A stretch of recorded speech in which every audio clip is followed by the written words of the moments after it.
Plus de 80% de l'énergie qu'on utilise est issue de sources limitées et très polluantes, comme le pétrole ou le gaz. En 180 secondes, l'humanité consomme ce que la planète a mis un demi-million d'années à fabriquer. On est en train de piller notre planète. Mais malgré ce constat amer, il faut rester positif. On peut se tourner vers d'autres sources plus propres et durables, comme le soleil par exemple. Un panneau photovoltaïque, ou tout simplement panneau solaire, est un matériau semi-conducteur. C'est-à-dire qu'il a des électrons libres à sa surface. Ces électrons n'ont besoin que d'un petit coup de pouce pour se déplacer et créer ainsi le courant électrique tant convoité. Ça tombe bien, ce coup de pouce est généreusement donné par les photons issus de la lumière du soleil, et ce de manière abondante. Le souci est que le rendement de ces panneaux reste quand même très limité. Seulement 15 à 25% de l'énergie solaire est transformée en électricité. Le but de ma thèse consiste à améliorer cette efficacité avec des outils mathématiques.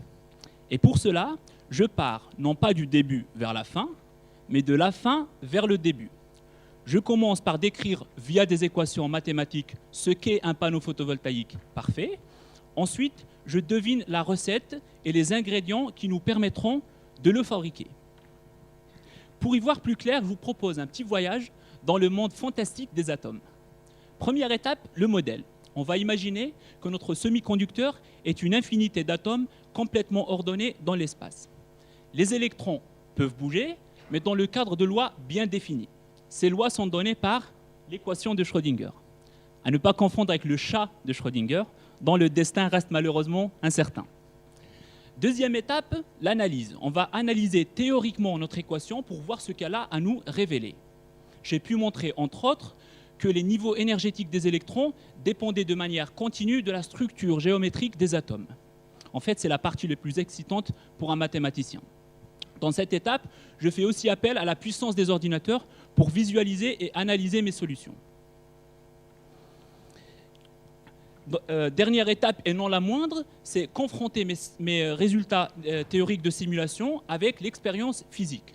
Au cours de ma thèse, j'ai eu beaucoup d'échanges avec des chercheurs de EDF à ce propos.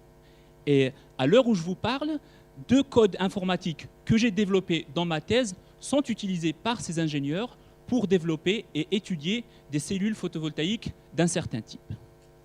Voilà, j'espère que vous y voyez un peu plus clair maintenant, car sinon, comme dit le proverbe, à quoi sert la lumière du soleil si nos yeux sont fermés? Merci.